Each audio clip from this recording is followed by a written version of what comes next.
Alhamdulillah. Bismillahirrahmanirrahim. Assalamualaikum warahmatullahi wabarakatuh. Alhamdulillah wassalatu wassalamu ala Rasulillah sallallahu alaihi wasallam wa ala alihi wa ashabihi wa man tabi'ahu bi ihsan ila yaumil qiyamah wa ba'd. Ibadallah, ma'asyiral muslimin wal muslimat, akramani wa iyyakumullah. Puji dan syukur kita kehadirat Allah Subhanahu wa taala.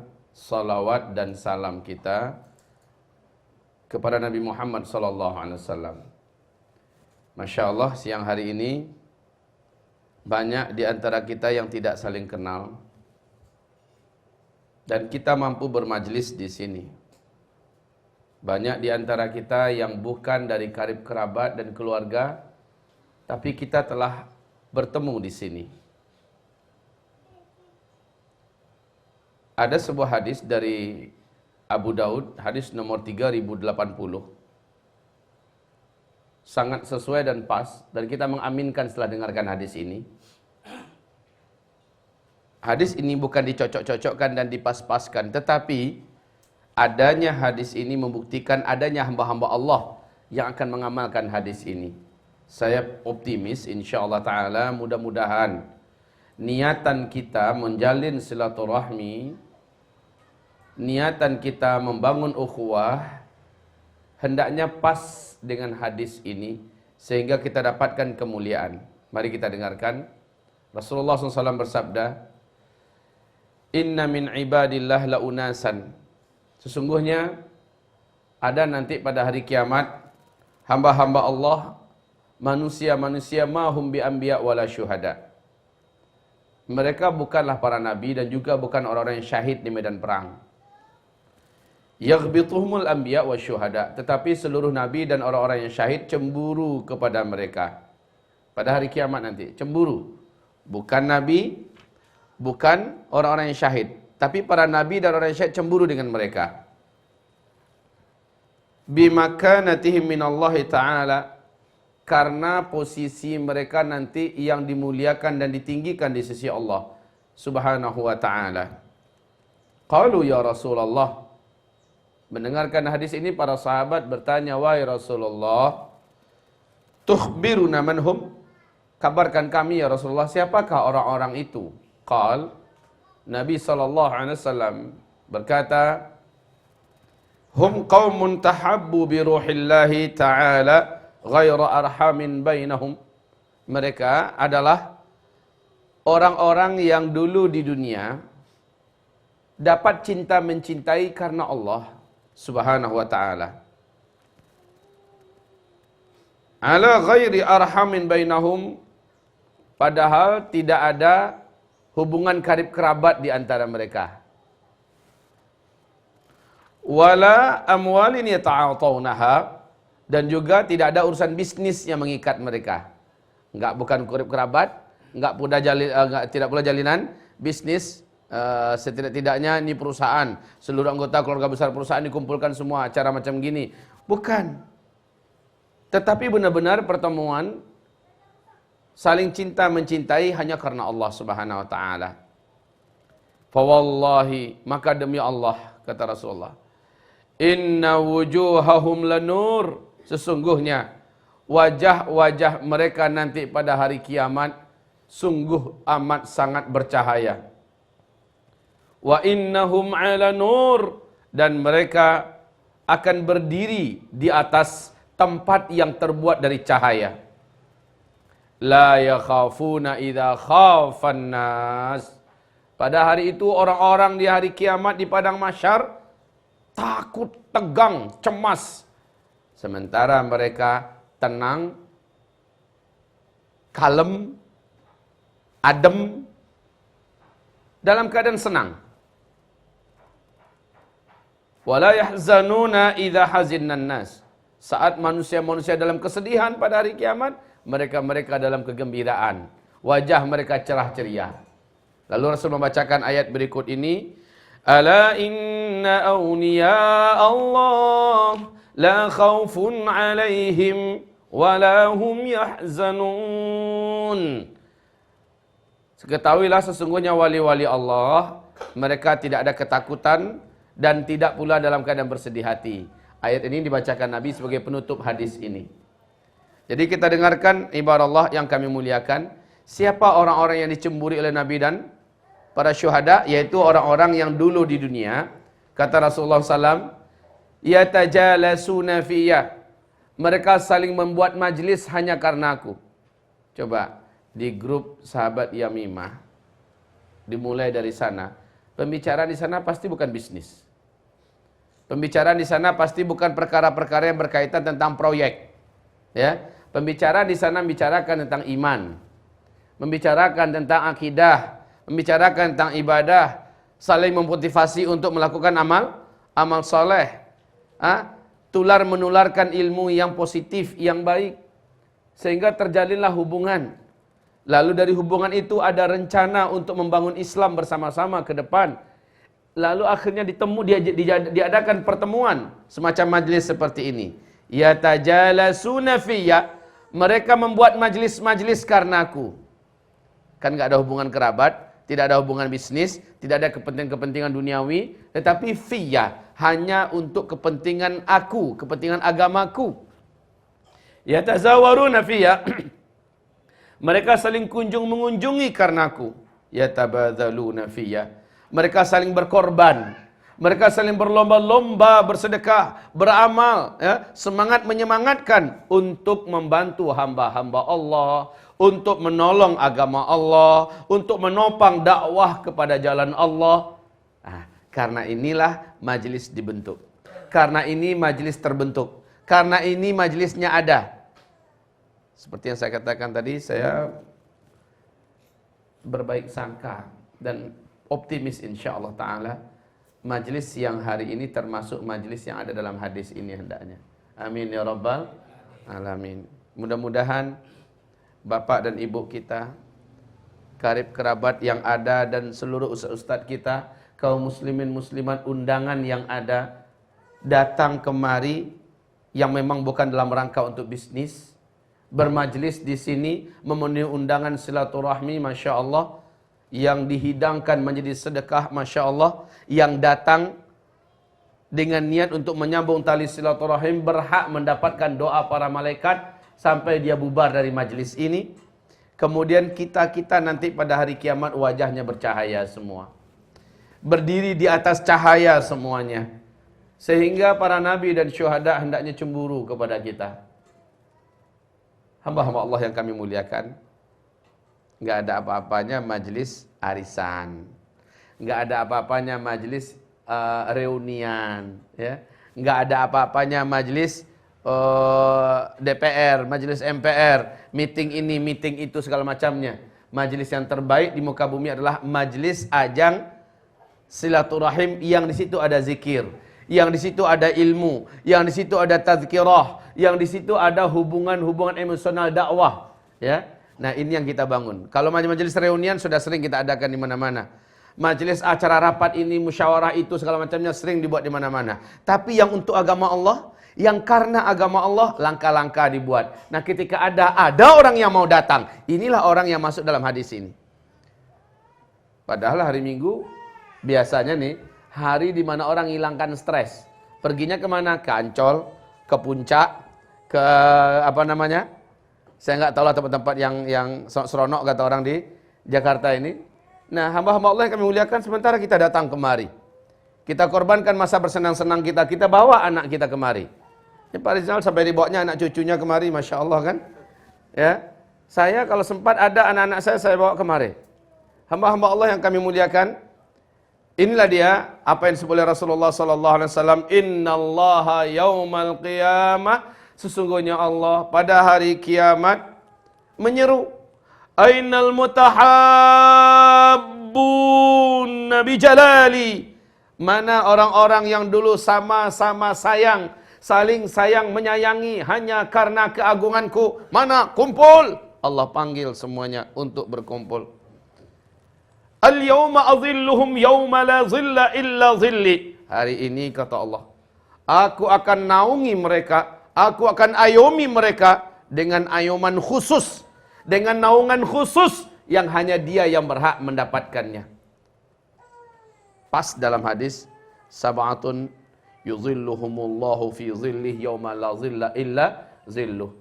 Cuma 7 kelompok yang berhak mendapatkan payung khusus nanti pada hari kiamat, ketika orang-orang kepanasan terbakar oleh teriknya matahari di gurun Sahara padang mahsyar. Ada 7 kelompok orang yang mereka sama sekali tidak akan merasakan panas itu. Salah satunya siapa? Orang-orang yang mereka bertemu, mereka berteman, mereka bersahabat untuk kepentingan agama Allah Subhanahu wa taala. Untuk membicarakan kepentingan agama Allah Subhanahu wa taala.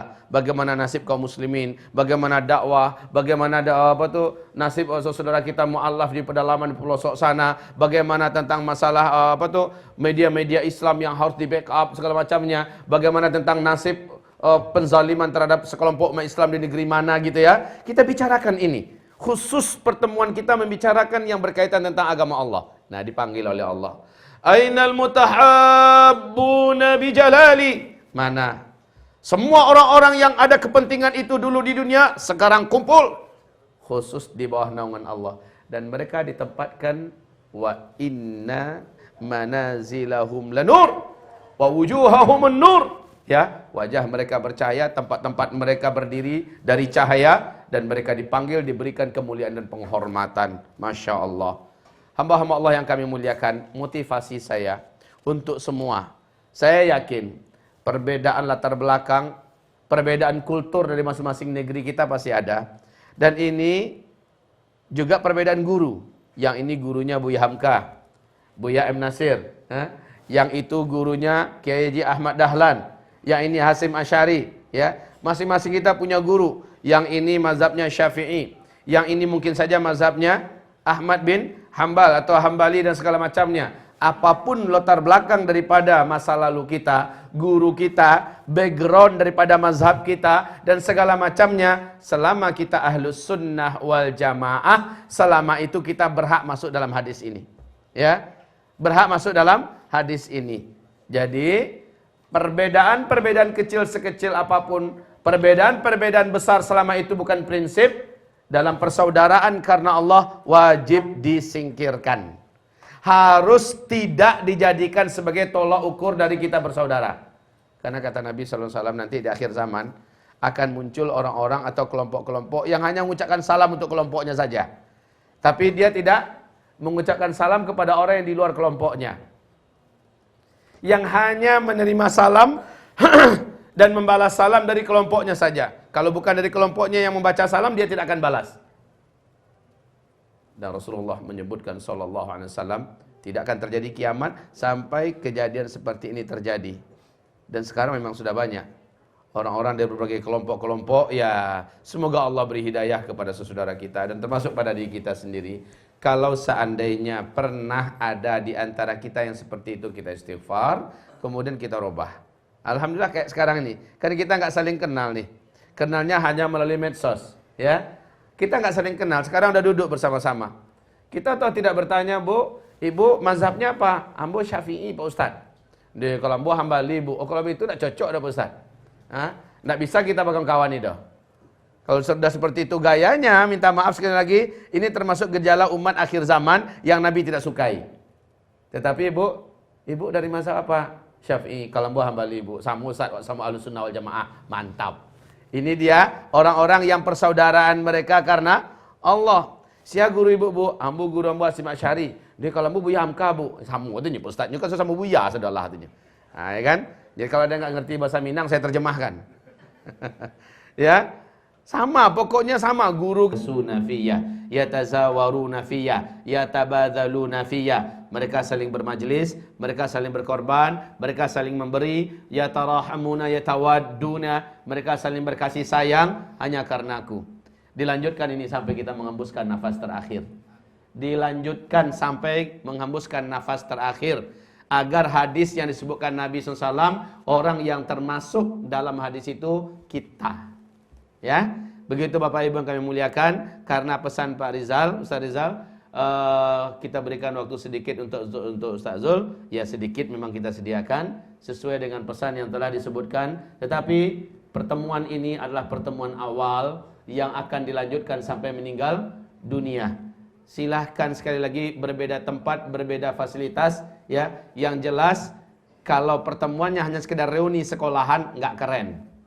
Kalau pertemuannya hanya untuk karena pembicaraan masalah bisnis di perusahaan atau antar perusahaan, nggak keren. Karena nggak berakibat apa-apa di akhirat. Tapi kalau pertemuan yang macam gini ini keren, ya. Ini pertemuan yang seharusnya dipilih oleh orang-orang yang punya masa depan di akhirat. Baik kaum muslimin yang kami muliakan, begini,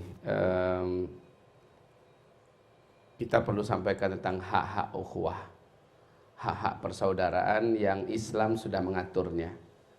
Persaudaraan yang dimaksud persaudaraan itu sekali lagi bukan dek karena satu rahim, bukan dek karena ada hubungan kerabat, tapi persaudaraan yang dimaksud adalah persaudaraan karena satu agama, karena satu keyakinan, satu akidah, karena kita punya satu kiblat, kita punya satu Allah yang kita ibadahi, ya, dan kita ada Nabi dan Rasul sebagai teladan kita bersama.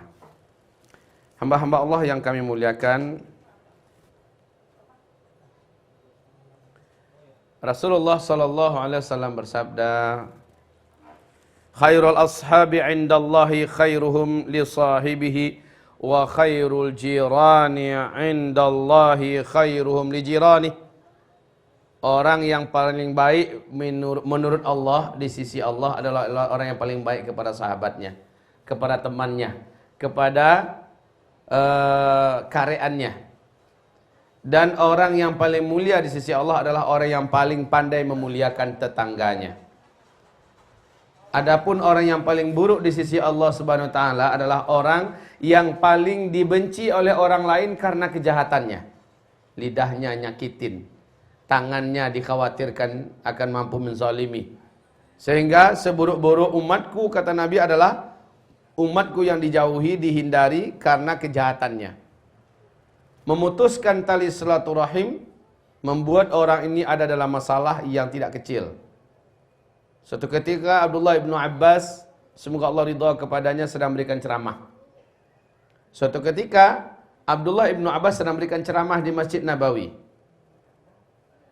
Tiba-tiba masuk seorang lelaki yang langsung duduk bergabung di majelis sahabat Abdullah ibnu Mas'ud ini.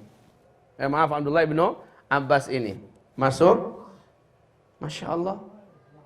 Sebaik dia duduk di situ, guru besar umat ini Nabi Muhammad sudah meninggal ya. Guru besar umat ini yaitu Abdullah ibnu Abbas diam, nggak mau melanjutkan pengajian. Orang-orang pada heran, kenapa nih guru besar kita kok diam? Beliau diam saja, diam. Lama kelamaan apa kata Abdullah ibnu Abbas? Saudara-saudara, minta maaf, majlis ilmu ini tidak dapat dilanjutkan selama dalam ruangan ini ada orang yang gara-gara keberadaannya Allah menahan rahmat untuk kita semua sampai dia menyingkir dari majlis ini. Mande kena telak, Pak. Terasa oleh yang datang bahwa dia yang dimaksud dengan hadis, dengan perkataan sang guru besar ini Abdullah bin Abbas. Dan orang-orang banyak juga paham, sejak dia masuklah sang guru diam. Lalu ketika guru mengatakan kalimat yang macam ini, siapa lagi kalau bukan yang baru datang, kan? Maka dengan berbagai perasaan yang bercampur aduk, orang ini mulai berdiri, bensu-insu keluar. Bensu-insu bahasa Indonesianya apa ya? Beransur-ansur, ya. Beransur-ansur, ya, minggir keluar dari majelis ilmu. Ketika baru beberapa langkah dia meninggalkan majelis ilmu itu, terdengar olehnya sampai ke telinganya pengajian dilanjutkan. Berarti memang dia yang dimaksud. Apa tadi pernyataan sang guru? Selama di majelis ini ada orang yang gara-gara keberadaannya di tengah-tengah kita, Allah masih menahan rahmatnya untuk kita semua sampai orang itu meninggalkan kita semua. Nah, selama dia masih ada, nggak usah aja ada pengajian dilanjutkan, kita bubar. Nah, dia paham, dia nyadar, lalu dia minggir, dia keluar. Bapak Ibu yang kami muliakan, laki-laki ini segera menuju ke rumah bibinya. Dia paham dan dia sudah lama tahu orang yang lama memutuskan tali silaturahim, tidak bertegur sapa dengan saudara muslimnya, apalagi keluarganya sendiri, maka orang tersebut putus rahmatnya dari Allah. Dari Allah. Rahmat Allah untuk dia putus. Dan bahkan juga untuk orang-orang yang dia datangi, Allah tahan dulu untuk orang-orang itu, gara-gara keberadaan dia sampai dia menyingkir dari orang itu. Dia faham. Sekarang telak pelajaran ini dia dapatkan langsung. Ya, praktek nyata dari sang guru besar, dari dengan kata-katanya mengena. Ya, dengan perasaannya bercampur aduk, dia pun berdiri dan meninggalkan majelis menuju ke rumah bibinya. Dia ketok pintu rumah bibinya. Assalamualaikum, Bi, buka pintu. Assalamualaikum, dibuka pintu. Seorang wanita tua buka pintu. Oh, Wang Yuang, masuklah. Waalaikumsalam. Hah? Boleh saya masuk, Bi? Ya, masuk. Singkatnya, anak muda ini minta maaf sama bibinya, menangis, dan berjanji tidak akan mengulangi lagi. Jadi memang satu kota Madinah sudah kenal bahwa lelaki ini sudah cukup lama tidak bertegur sapa dengan bibi kandungnya sendiri. Dengan bibi kandungnya sendiri nggak tegur sapa. Masya Allah. Sedangkan dengan saudara muslim, tidak bertegur sapa, lagi berat tantangan yang harus dipikul oleh orang ini sebagai hukuman untuknya. Apalagi dengan bibinya sendiri. Apalagi dengan ibu kandung, apalagi dengan ayah kandung, juga dengan saudara kandung. Ya Allah ya Rabb. Sedangkan sama-sama satu agama saja nggak boleh, apalagi sudah dengan yang kandung-kandung begini. Nah, kaum muslimin yang kami muliakan, selanjutnya sang bibi bertanya, tumben kamu mau berubah, kamu datang dan menyapa bibi, apa alasan kamu? Sang ponakan menjawab, Bi, barusan saya menghadiri majelis guru besar kita Abdullah bin Abbas radhiyallahu anhu. Dan dia mengatakan bla bla bla bla. Sakit, Bi. Sakitnya tuh di sini. Saya merasa terpukul, Bi. Akhirnya saya datang ke bibi, mau taubat pada Allah. Datang pada bibi, saya sudah bertobat dan berjanji tidak akan mengulang kembali. Ancak tuh. Nah, ini kata si bibi, ancak. Yomud itu, akhirnya kamu melunak juga. Bibi senang. Sekarang kamu pergi nak. Datangi guru kita kembali, Abdullah bin Abbas radhiyallahu anhu. Tanyakan kepada dia apa-apa saja yang akan ditimpakan Allah untuk orang yang putus tali silaturahim. Oke, Bi, kata si ponakan, dan dia pun keluar, pergi kembali ke tempat majelis ilmu tadi. Ternyata orang udah bubar. Tapi beberapa murid masih mengitari sang guru. Dia bergabung kembali, Assalamualaikum, enggak dijawab oleh Abdullah bin Abbas. Guru, saya sudah tobat. Saya sudah perbaiki hubungan saya dengan bibi saya. Baru saja saya dari rumah bibi. Ya, barulah berubah wajah Abdullah bin Abbas menjadi cerah. Kemudian silakan duduk. Singkatnya dia tanya, bibi saya minta tanya, apa-apa saja yang akan terjadi pada orang yang putus tali silaturahmi.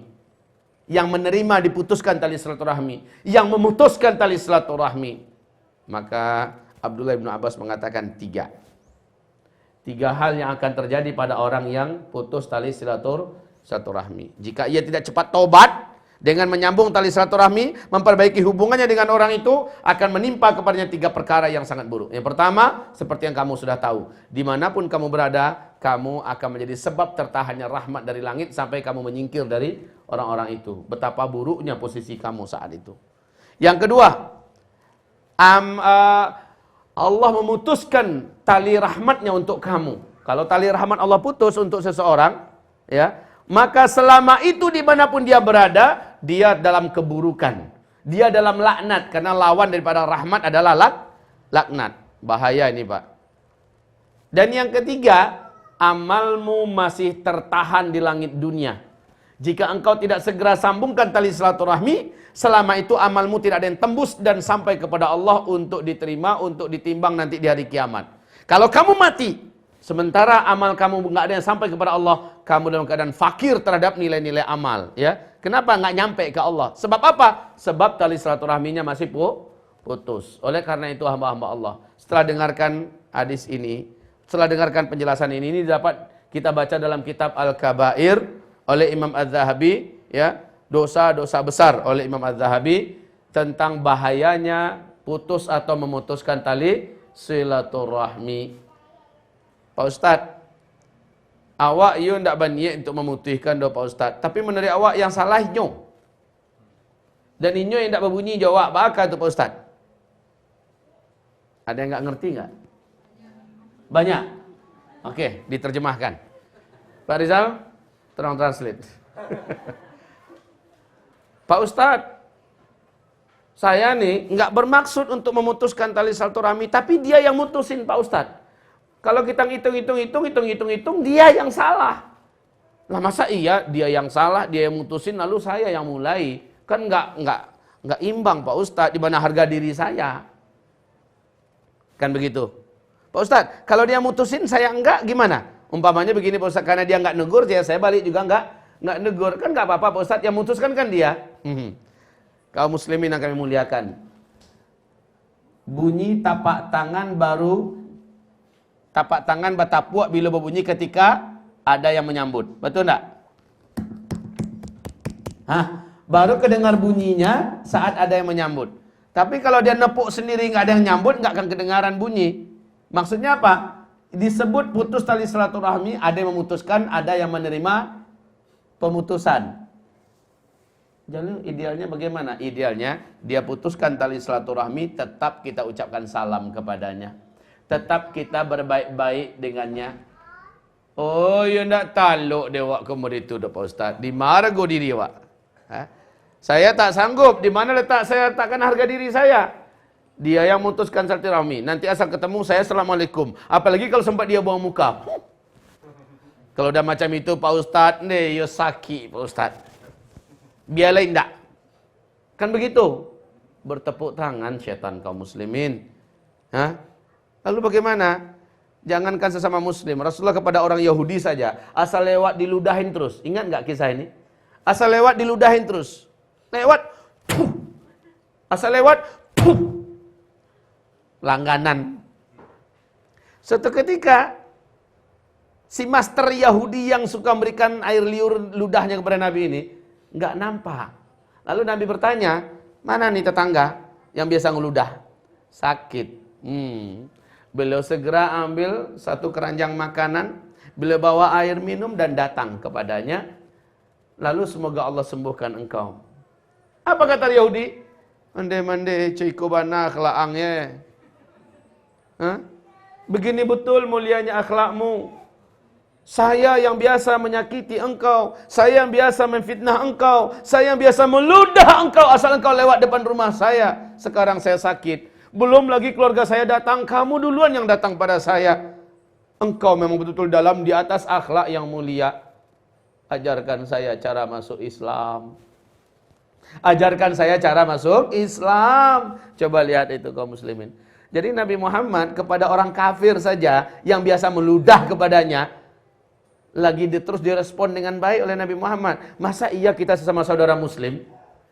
Anggaplah dia yang memutuskan tali silaturahmi. Lebih parah lah si Yahudi ini lagi, ya kan? Tapi Nabi tetap memperbaiki hubungan dengannya. Idfa'is sayyi'atal hasanah tamuhuha fa idzal ladzi bainaka wa bainahu adawah ka'annahu waliyyun hamim. Tolaklah kejahatan orang dengan kebaikan darimu, maka kejahatan itu akan menjadi padam dan dia akan menjadi sayang dan cinta kepadamu. Ini ayat Allah. Ini janji Allah. Kalau orang jahat dibalas dengan jahat, makin seru Pak perperangannya. Makin jadi permusuhan.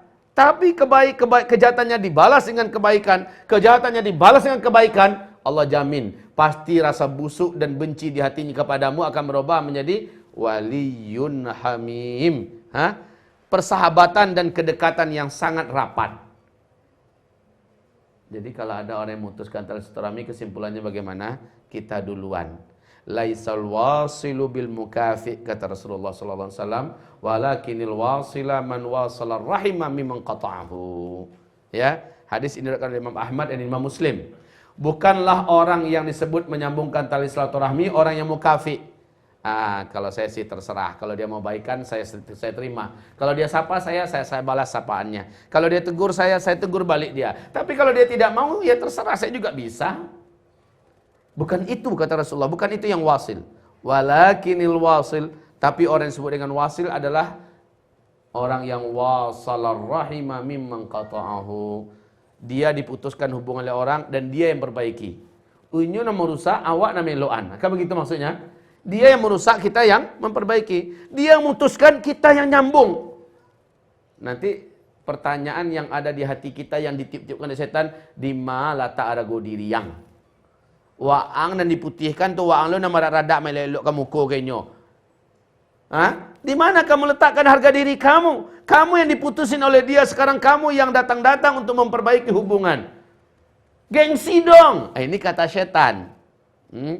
Seandainya kita lawan, saya tidak mau amal saya tergantung di langit dunia. Saya tidak mau keburukan orang saya balas dengan keburukan.